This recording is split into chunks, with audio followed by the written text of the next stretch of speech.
دفعه گفت داره میره، چیزی نگفتم آخه نخواستم دلشو قصه بگیره. گریه میکردم درو که میبست، میدونستم که میمیرم. اون عزیزم بود نمیتونستم جلوی راشو بگیرم. یکی هست تو قلبم که هر شب واسه اون مینویسم، اون خوابه نمیخوام بدونه، واسه اونه که قلب من این همه بی‌تابه. یه کاغذ یه خودکار دوباره شده همدم این دل دیوونه. یه نامه که خیسه پر از عشقه و کسی بازم اونو نمیخونه.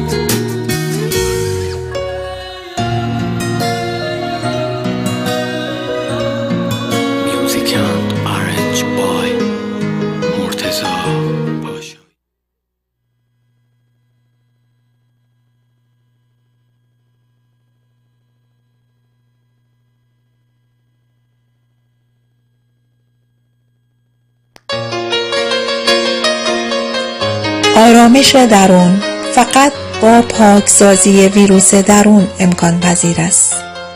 لطفاً با شماره تلفن 818 657 9253 با من ژیلا سیفی، مربی زندگی لایف کوچ تماس بگیرید. 818 657 9253.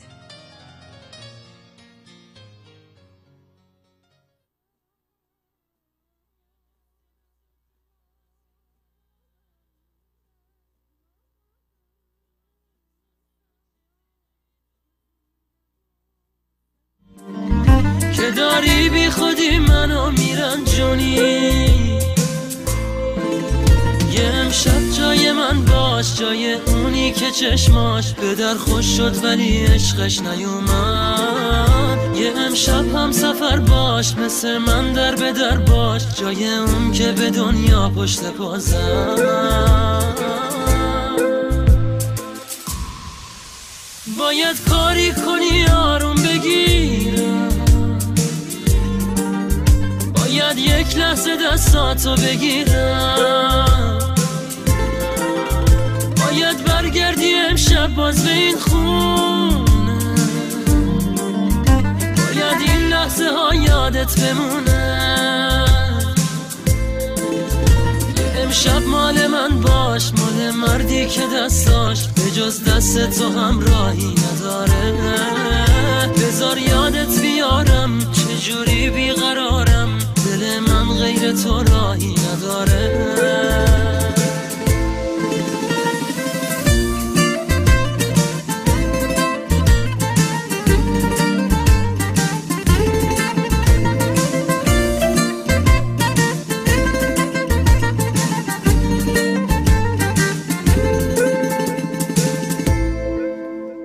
از تو یاد گرفتم تمام زندگیم، حالا با کی بگم این قصه وابستگیم، رو دوش کی بذارم یه دنیا خستگیم.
با عرض سلام خدمت شما بینندگان عزیز، ژیلا سیفی هستم، مربی زندگی، لایف کوچ، هیپنوتراپیست با سالها سابقه کار در رشته روانشناسی.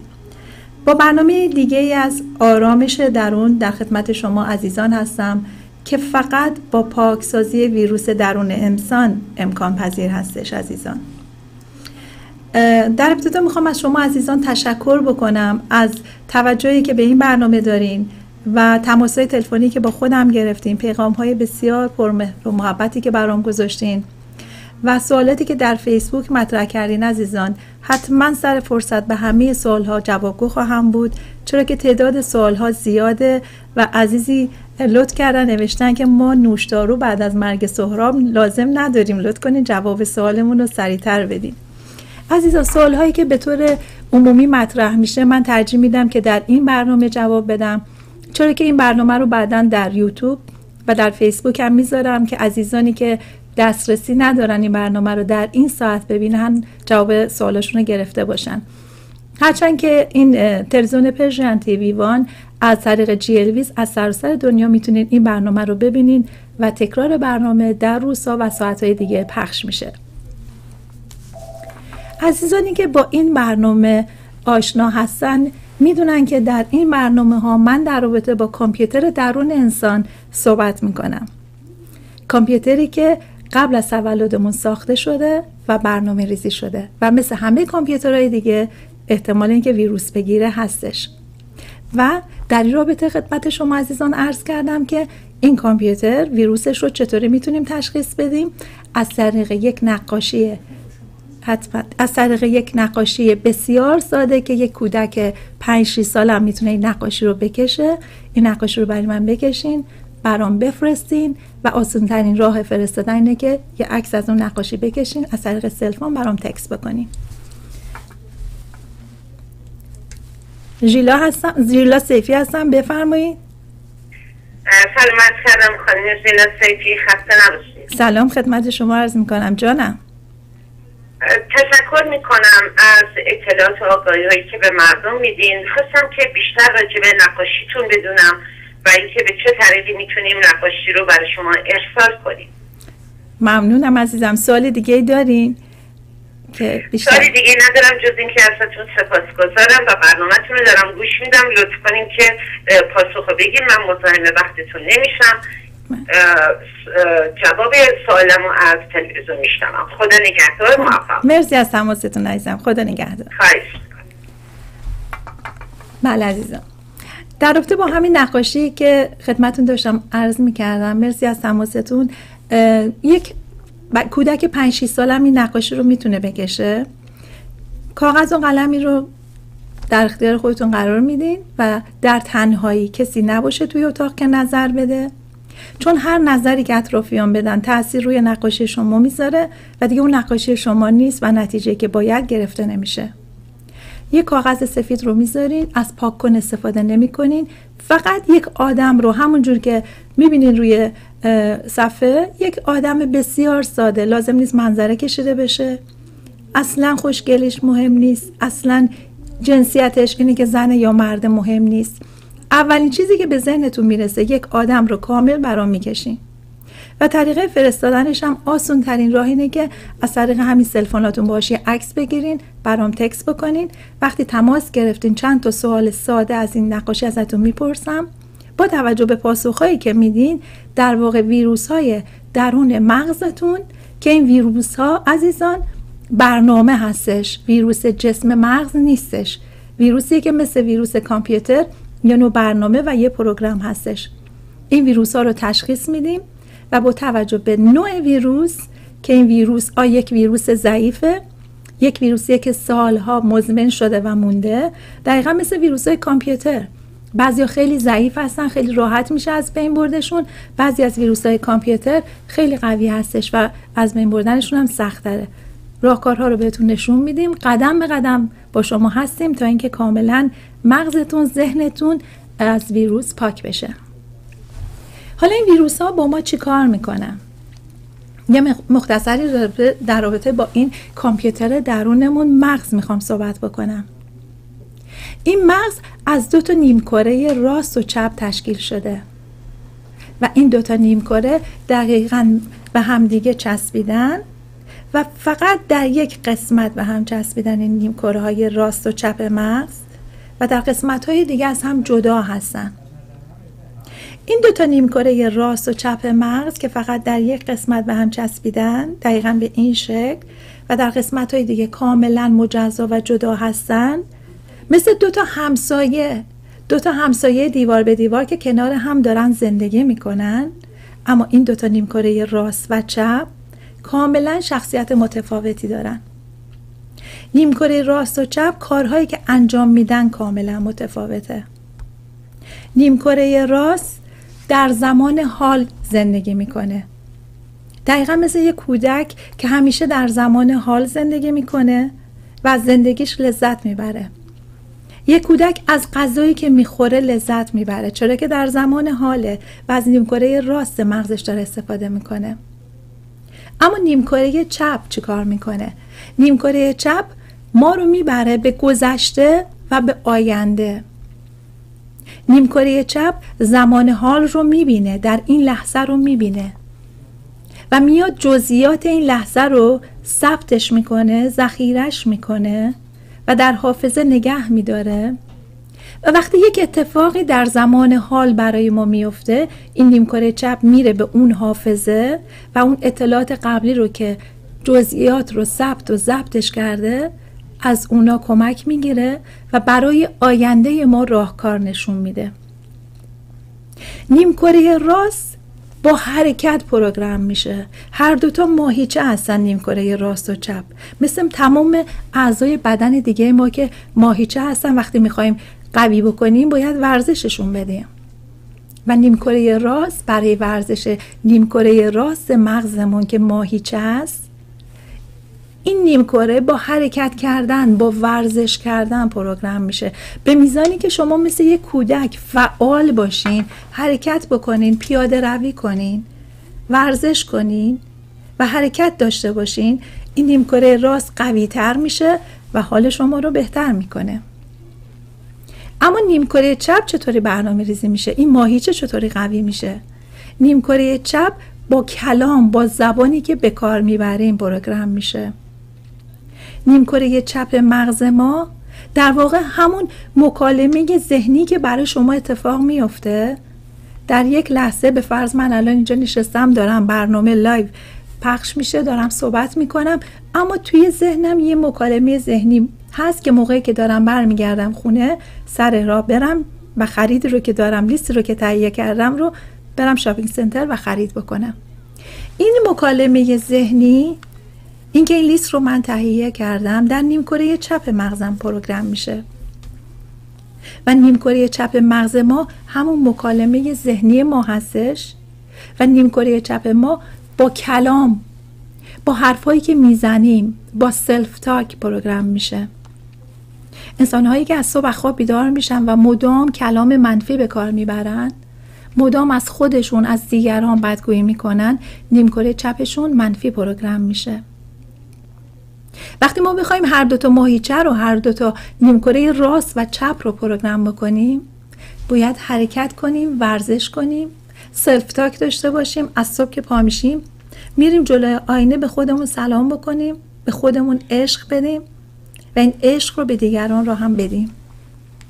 پس این کارکرد 2 نیمکره راست و چپ مغز ما هستش و این برنامه برای این هستش که عزیزان من، شما مغزتون نیستین، همونجور که شما کامپیوترتون نیستین.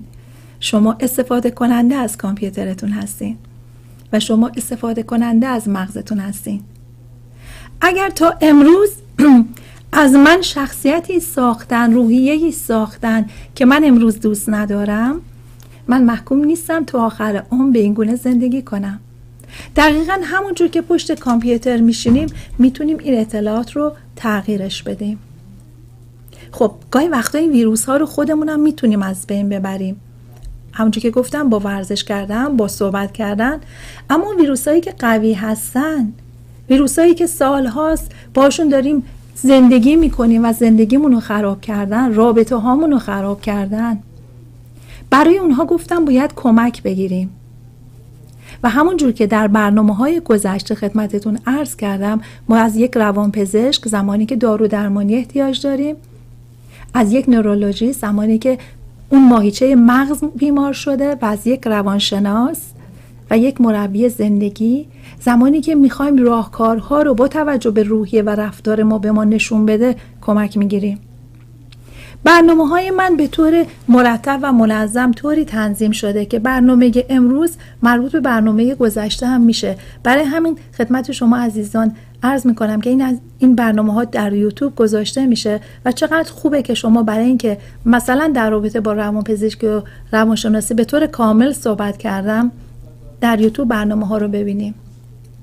وقتی این برنامه‌ها رو دنبال بکنین دیگه نیازی نیستش که عزیزانی که در فیسبوک سوال میکنن که سوالهایی که من توی برنامه‌های قبلی همه رو جواب دادم دوباره تکرار بکنم.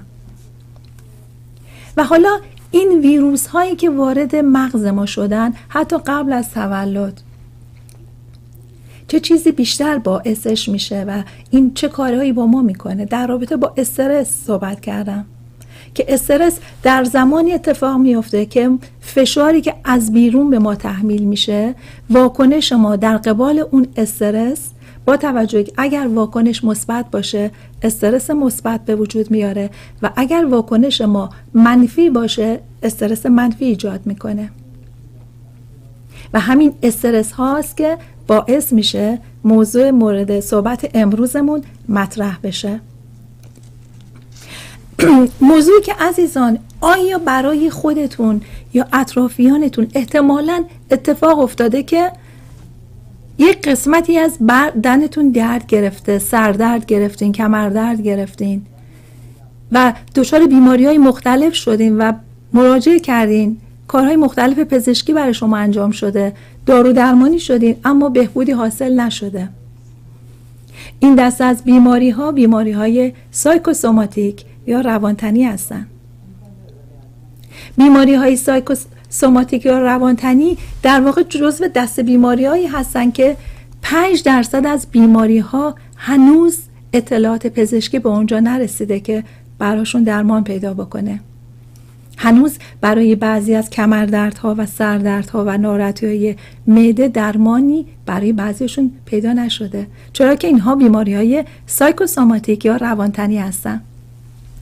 اتاق فرمان اگر با ما باشن عکسایی هستش در رابطه با بیماری سایکوسوماتیک و روانتنی.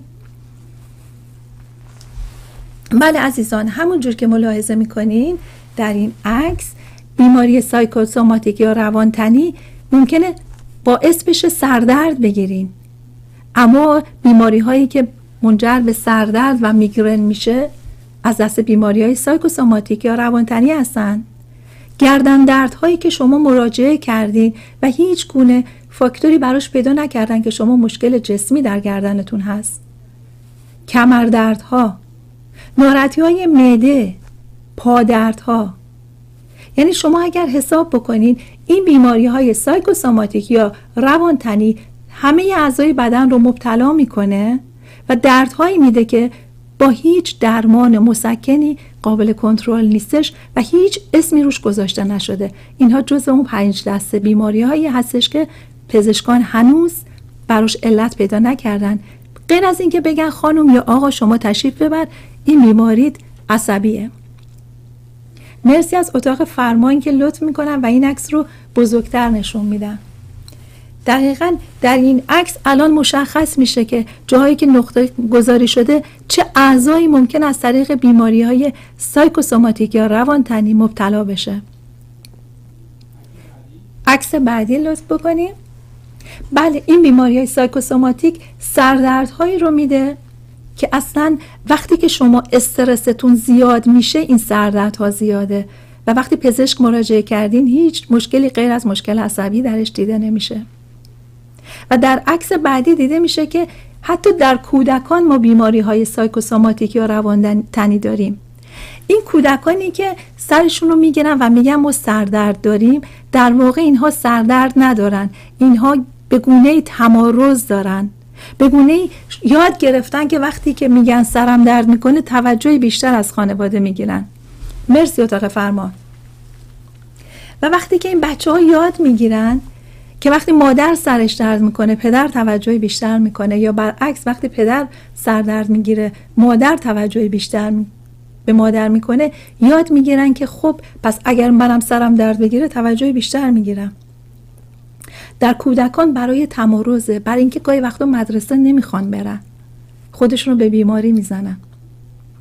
و اما اینکه مغز انسان دقیقاً مثل کامپیوتر شوخی بردار نیست، با مغز نمیشه شوخی کرد. کودکی که سرش رو میگیره که سردرد دارم، بعد از مدتی واقعا سردردهای میگرنی میگیره و اونجاست که میخواد متوقف بکنه، دیگه درد متوقف نمیشه. به گونه‌های مختلف افرادی که مخصوصا زمینه هیستریک دارن، یعنی افرادی که میتونن به طور ارادی حتی این رو نشون بدن و متاسفانه در خانوم‌ها خیلی بیشتر هستش، اینها اول با تظاهر گاهی وقتا شروع میکنن با سردردها، ناراحتی‌های معده نشون دادن، ولی متاسفانه وقتی که به جایی میرسه که فکر میکنن حالا که به طور ارادی این درد رو شروع کردم میتونم متوقفش کنم، اونجاست که دیگه متوقف نمیشه. بیماری‌های سایکوسوماتیک یا روانتنی بیماری‌هایی هستش که وقتی بررسی کردن دیدن که در این بیماری‌ها ژنتیک تأثیر داشته، دی ان ای تأثیر داشته. در خانواده‌های دیده میشه که این بیماری‌های سایکوسوماتیک یا روانتنی اکثرا تو این خانواده در ناراحتی معده، سوء هاضمه، زخم معده خودشون نشون میده و میگن ما هممون ژنتیک زخم معده داریم، در صورتی که غافل از این که اون اضطرابی که دارن، اون استرسی که دارن در این خانواده به شکل ناراحتی معده خودش رو نشون میده و در یک خانواده دیگه به شکل کمردرد، سردرد و اعضای دیگه بدن درد میگیره.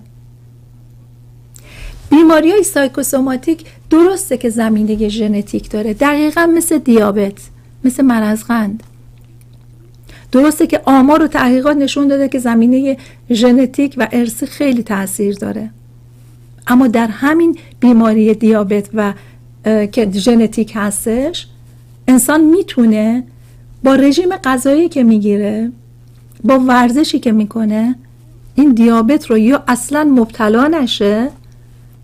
همونجور که پروفسور نپتون اگر بزنین در یوتیوب، ایشون پروفسور بررسی کرده دیده که انسان میتونه حتی روی ژنش تاثیر بذاره.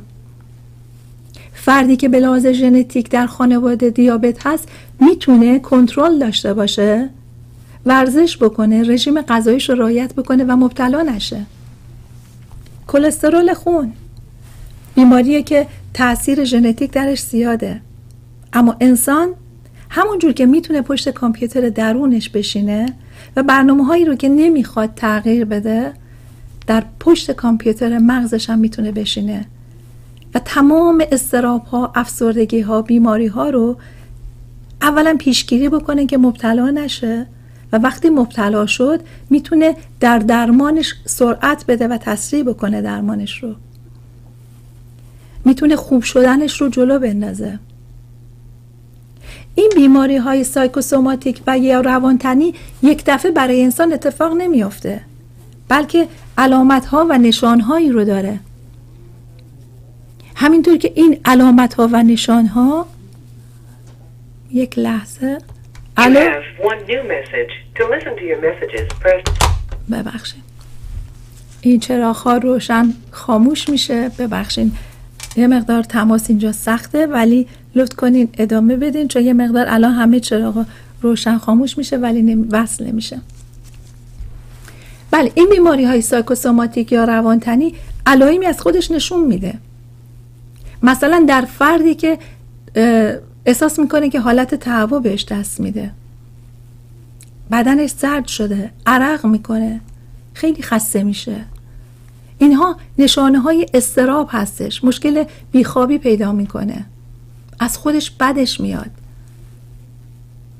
اینها در حالت استرس و افسردگی و اضطراب خودشون رو نشون میده و زمانی که ما براشون کاری نمی کنیم و فکر میکنیم خب خوب میشه، اونجاست که کم کم مزمن میشه و تبدیل میشه به بیماری های روانتنی یا سایکوسوماتیک. قبل از اینکه روانشناسی روی کار بیاد، کسایی که مشکل روحی، روانی و جسمی داشتن، مثل افرادی که بیماری سر دارن، قش میکنن، زمین میافتن، بر این باور بودن که شیطان یا جن وارد جسم اینها شده و اینها رو متاسفانه میگرفتن و کتکشون میزدن تا بیمار مریض بشه، بیفته، از حال بره، و بر این باور بودن که حالا این انرژی منفی که من باوری به انرژی منفی ندارم، اصلا انرژی منفی در جریان نیست، وارد جسم و روح این فرد شده. ولی بعدها که روانشناسی روی کار اومد، بر این باور رسیدن که انسان روحیش خراب میشه که بعد ممکنه مشکل جسمی پیدا بکنه. و حالا ما بر این باور هستیم که میتونیم کنترل داشته باشیم در کامپیوتر درونمون، حتی روی ژنمون. ما میتونیم ژنها رو هم در کنترل خودمون قرار بدیم و با توجه به سابقه خانوادگی، با توجه به اینکه به طور ژنتیک در خانواده‌ای که مبتلا به سرطان زیاد میشن، فشار خونشون بالاست و در واقع سیستم ایمنی بدن این خانواده ضعیف هستش، میتونن اینها یک براشون زنگ خطری باشه که بیشتر مواظب خودشون باشن، بیشتر از خودشون مراقبت بکنن و بالاتر از هر چیزی برای اینکه مبتلا به این، درسته که ممکنه بیماری سرطان عواقب افسردگی رو هم به دنبال داشته باشه، ولی آمار نشون داده افرادی که اضطرابشون زیاده، افرادی که در واقع یک جوری نمیتونن مسائل زندگی خودشون رو حل بکنن، بیشتر مبتلا به سرطان میشن. و اگر بتونن از خودشون مراقبت بکنن، شانس این که مبتلا نشن و یا سلامتیشون رو به دست بیارن خیلی بیشتره. اتاق فرمان میتونیم آگهی داشته باشیم؟ مرسی. این تلفن نمیدونم مربوط به اینجا هسته؟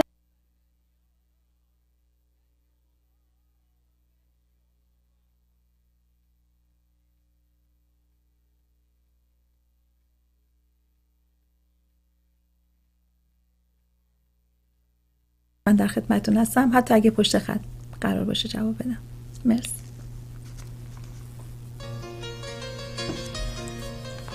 آرامش درون فقط با پاکسازی ویروس درون امکان پذیر است.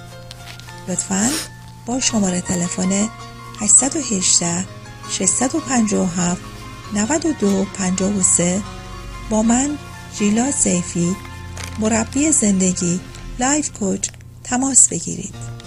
818 657 9253.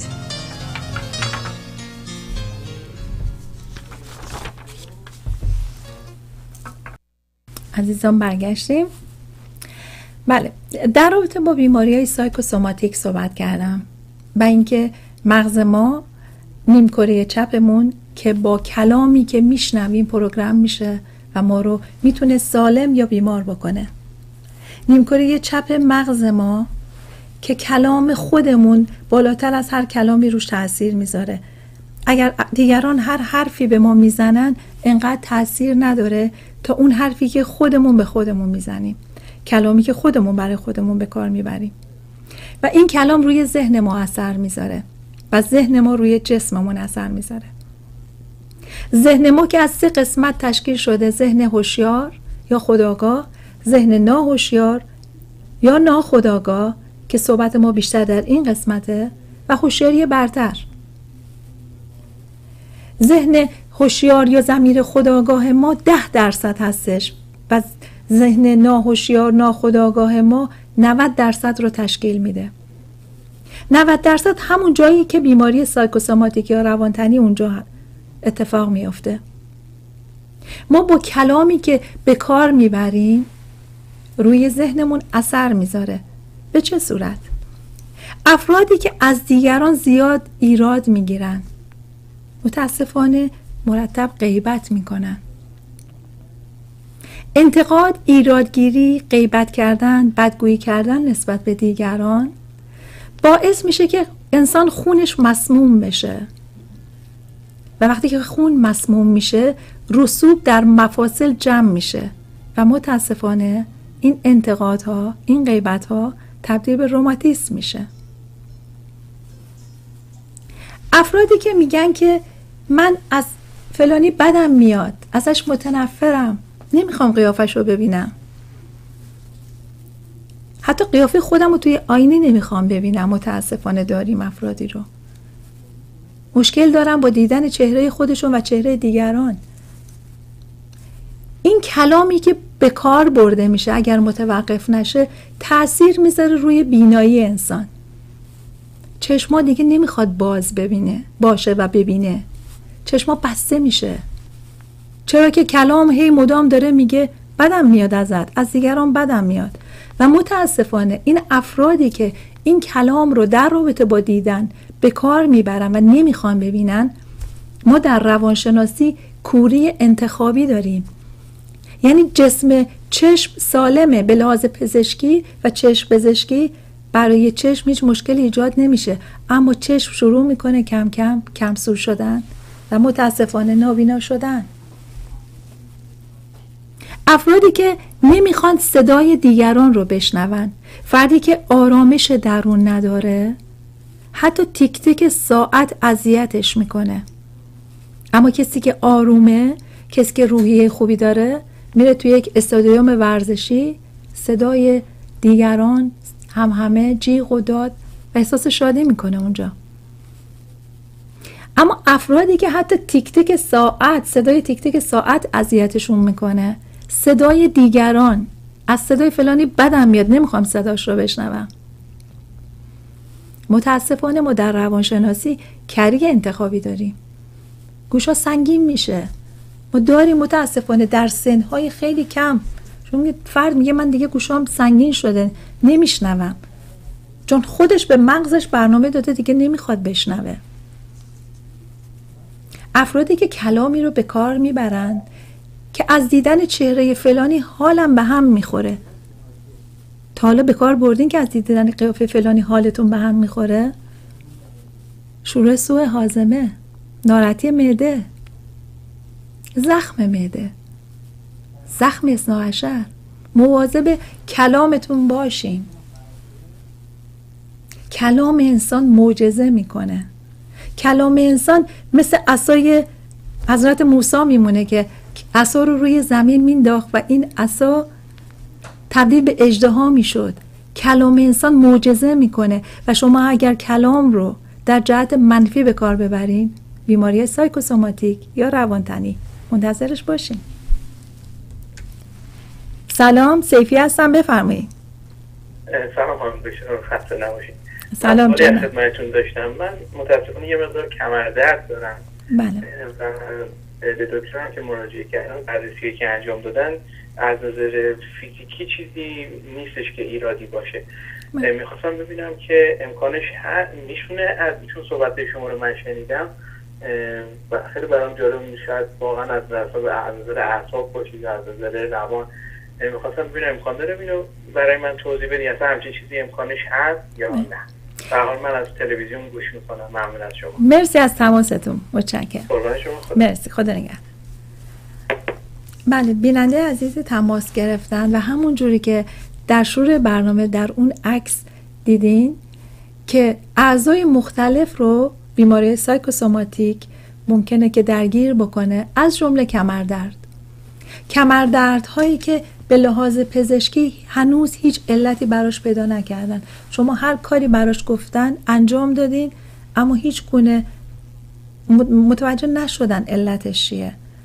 بله، ما کمردردهای سایکوسوماتیک یا روانتنی داریم و در واقع متاسفانه بیماری های سایکوسوماتیک مثل همین کمردرد این عزیز که تماس گرفتن، اولش با یک انتخاب شروع میشه. نه اینکه ما کمردرد رو انتخاب کرده باشیم یا سردرد رو انتخاب کرده باشیم. انتخاب کرده باشیم که به گونه‌ای متاسفانه بد زندگی بکنیم و به خودمون توجه نکنیم. بدن ما با ما صحبت میکنه. درد اتفاقا چیز خوبیه. درد اصلا بد نیست. حتی در بعضی از افراد آستانه این درد خیلی هم بالاست. چرا؟ چون این درد داره به ما میگه که درون ما یک اتفاقی داره میفته که درست نیست، یه زنگ خطر داره اعلام میکنه. متاسفانه ما چون توجه نمی کنیم و ازش میگذریم، این کمردرد شروع شده، با اضطراب شروع شده. چرا که اگه شما عزیز تشریف ببرین و از شما تست اضطراب گرفته بشه، یکی از سوال‌ها اینه که آیا کمرتون، گردنتون، سرتون درد میکنه؟ چقدر درد میکنه؟ کمی درد میکنه؟ تا اندازه درد میکنه یا خیلی درد میکنه؟ و در همون جا اگر میزان اضطراب شما مشخص بشه و برای اضطراب شما درمان داده بشه، عزیزان اگر جایی لازمه که شما دارو بخوریم برای اضطرابتون و افسردگیتون، مثل غذا میمونه. در فرهنگ ما متاسفانه ما آخرین کاری که بخوایم بکنیم دارو خوردنه. ولی آماری که در ایران گرفته شده متاسفانه پرفروشترین دارو استامینوفن کدئین هستش. چرا که مردم دارن از درد میکشن. برای تسکین این دردهاشون از استامینوفن کدئین بالاترین آماری که گرفته شده فروش این دارو در ایران بوده. چرا که نمیخوان مراجعه بکنن و مسائل مشکلات روحیشون رو بررسی کنن. میگن من که چیزیم نیست، فقط سرم درد میکنه، فقط کمرم درد میکنه. در صورتی که اگر این آقا تشریف ببره و اضطرابش رو خوب بکنه، کمردردش خوب میشه بدون که برای کمردردش دارویی بخواد بخوره. بیماری های سایکوسوماتیک یا روانتنی بیماری هایی هستن که خوشبختانه قابل کنترل و درمان هستن و به طور معجزه‌آسا خوب میشن.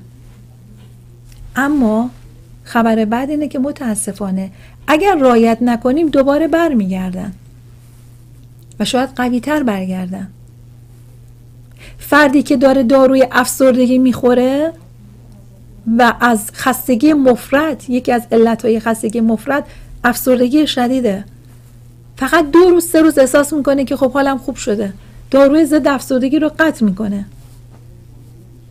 بعدم که متاسفانه در فرهنگ ما همه پزشک و متخصص هستن و دوستان و آشنایان و خانواده وقتی دور هم جمع میشن میگن تا کی میخوای این داروهای افسردگی رو بخوری؟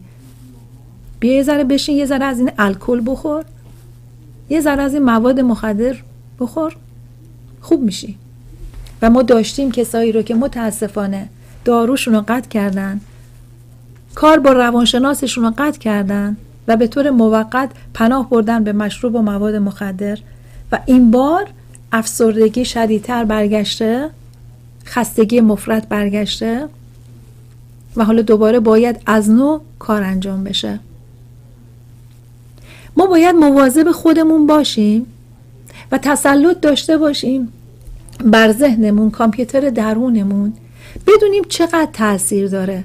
افراد درونگرا افرادی که حرفشون رو نمیزنن و بلد نیستن نه بگن. عزیزان در فرهنگ ما یاد دادن برای خودت زندگی نکن، مؤدب باش. مخصوصا دختر خانم ها. چرا ما بیماری سایکوسوماتیک یا روانتنی رو در خانم ها بیشتر داریم تا آقایون؟ چرا که در فرهنگ ما به خانم ها یاد دادن که نجیب باش، متین باش، نه نگو، نگفتن بده، زشت، بیادبیه. یاد بگیریم اون جایی که لازمه بگیم نه. افرادی که نه نمیتونن بگن، افرادی که میخوان همه رو راضی کنن و حرفاشون رو قورت میدن، خشماشون رو قورت میدن، مشکل تیروئید پیدا میکنه. و اگه این مشکل تیروئید در وهله اول درمان بشه میشه، ولی اگه نشه، دنبالش گرفته نشه، مراجعه نکنن، متاسفانه دیده شده تبدیل به سرطان میشه. اما خوشبختانه همین سرطان هم قابل درمانه و سرطان تیروئید جزو سرطانیه که وقتی اون قسمت برداشته بشه پخش نمیشه، به اعضای دیگه بدن نمیزنه. ما مسئول خودمون هستیم. یک بار به دنیا اومدیم، یک بار این جسم ما به ما هدیه داده شده و ما باید ازش مراقبت بکنیم. حتی نشون داده، آمار نشون داده کلسترول خون در افرادی که عصبی میشن خیلی بالا میره تا افرادی که یک روز تعطیل یک شنبه در کنار خانواده دارن میرن بیرون کنار دریا قدم میزنن، حالشون خوبه اما غذای پرچربی میخورن. وقتی بعد آزمایش میدن میبینن کلسترولشون بالا نرفته. و از این مهمتر در رابطه با دیابت و مرض قند، عزیزانی که دیابت دارن و مرض قند دارن بیشتر از اونی که مراقب باشن مواد قندی نخورن، مراقب باشن هرس نخورن. اعضای خانواده‌ای که در کنار فردی که مبتلا به دیابت زندگی میکنن بدونن که هرس خوردن، خشم، اضطراب و افسردگی به اندازه 50 عدد این قند رو اگر که صبح پاشن و امتحان بکنن ناشتا، اگه قرار باشه 100 باشه میشه 150. همه چیز در مغز انسان اتفاق میفته. ما با مغزمون هستش که زنده ایم، اما میتونیم پشت این مغزمون بشینیم، برنامه هاشو تغییر بدیم، پیشگیری بکنیم از بیماری های سایکوسوماتیک که متاسفانه بیشترین سنی که مبتلا میشن به این سن شروعش یعنی در کودکان شروع میشه، اما بین 20 تا 40 سالگی، سنی که انسان تازه خودش رو شناخته، بهترین سنی که میتونه از زندگیش لذت ببره. نشون داده شده که بیماری سایکوسوماتیک یا روانتنی در بین سنین 20 تا 40 سالگی بیشتر خودش رو نشون میده. اتاق فرمان میتونیم یک آهنگ داشته باشیم؟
değil, padişah değil. Bu devirde kimse sultan değil, hükümdar değil, bezirgan değil. Bu kadar güvenme hiç kendine, kimse şah değil, padişah.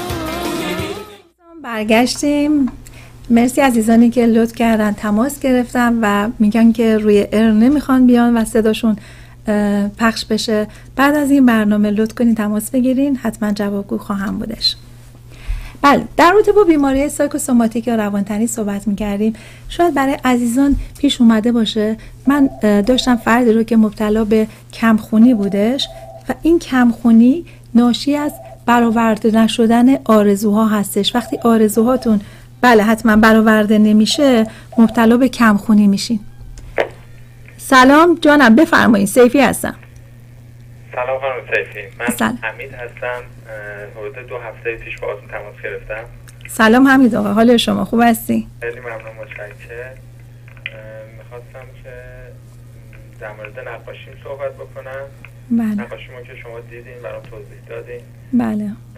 یکی این که زنگ زدم خیلی تشکر کنم ازتون بابت این مواردی که من گفتین، خیلی به من کمک کرد. خدا رو شکر.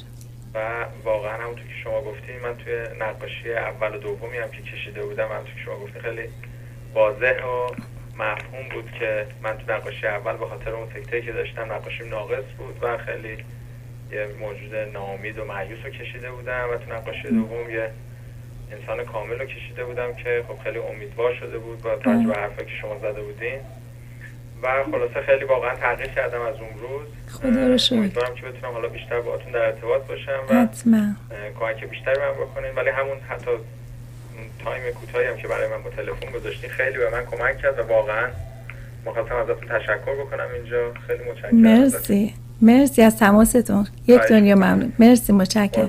خدا نگهدار. بله. الو. الو.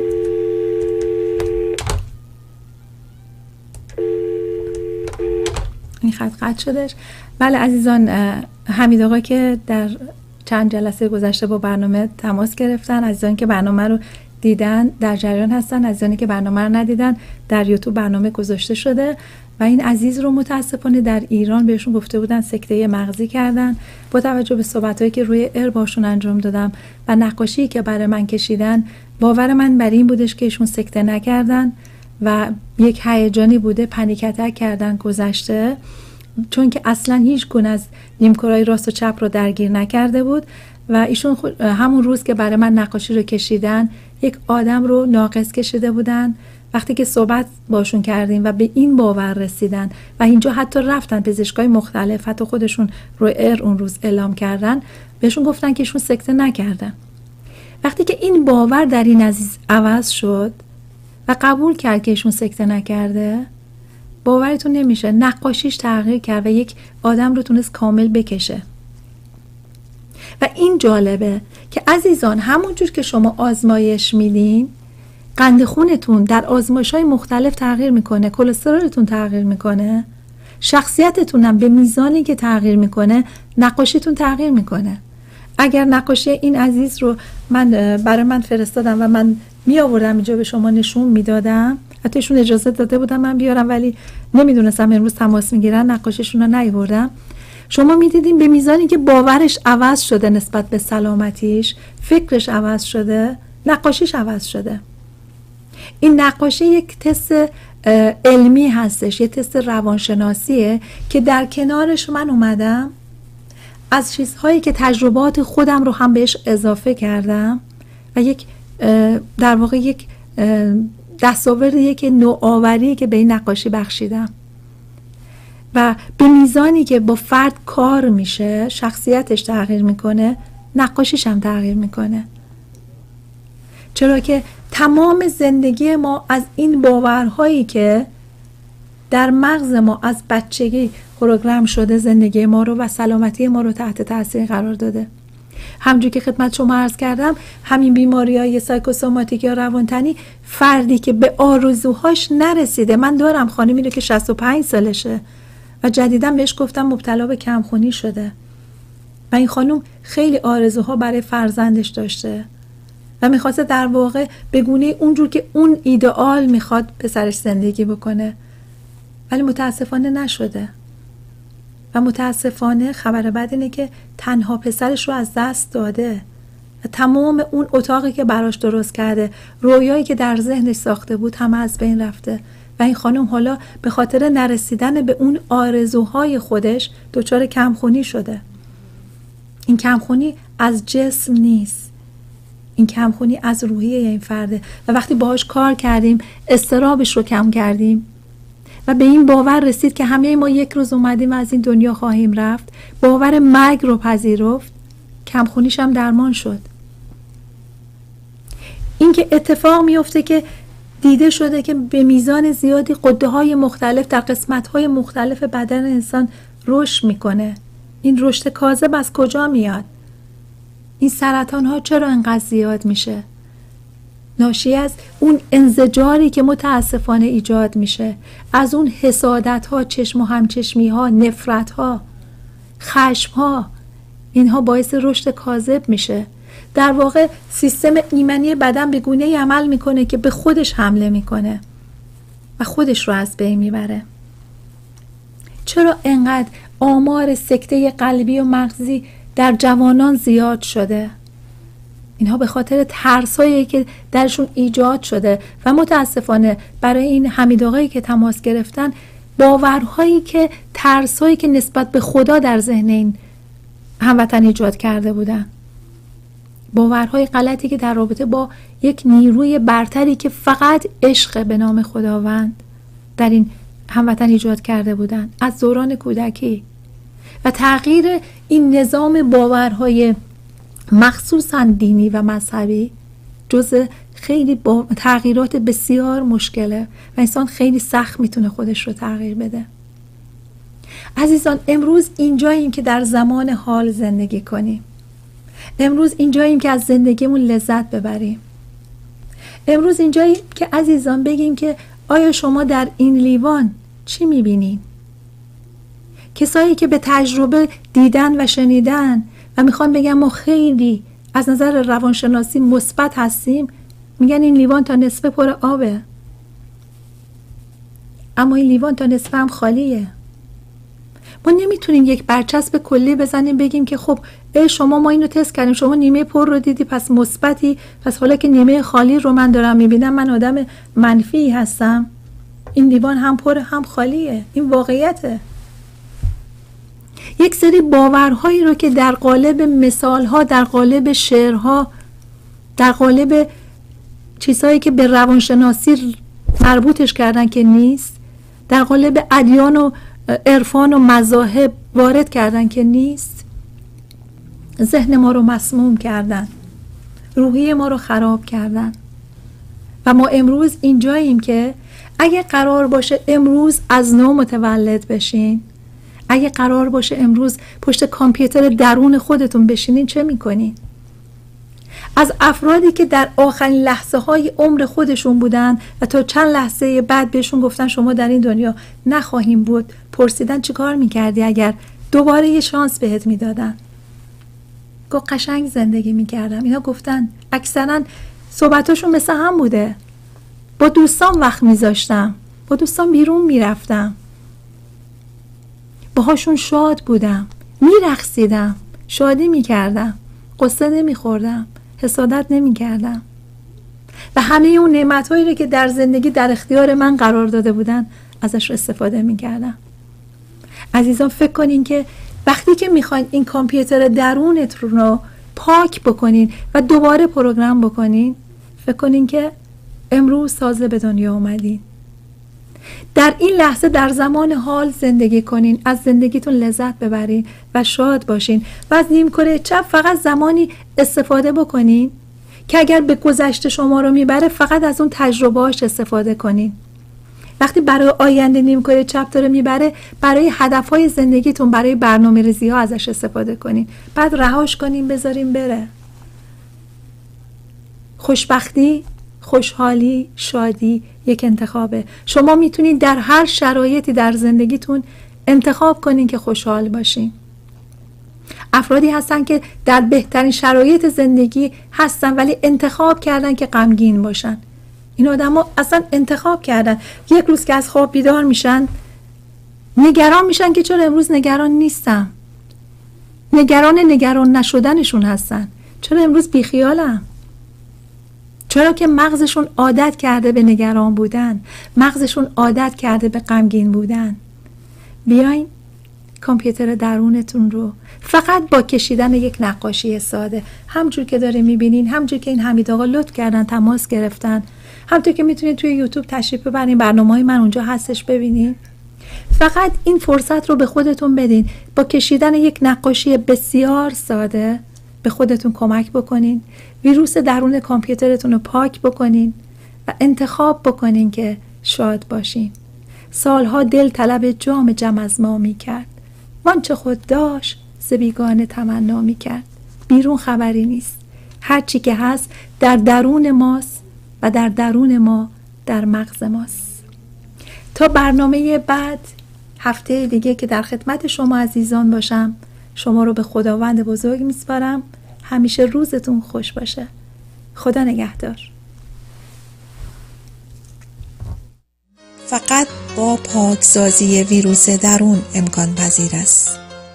لطفاً با شماره تلفن 818 657 9253 با من ژیلا سیفی، مربی زندگی لایف کوچ تماس بگیرید.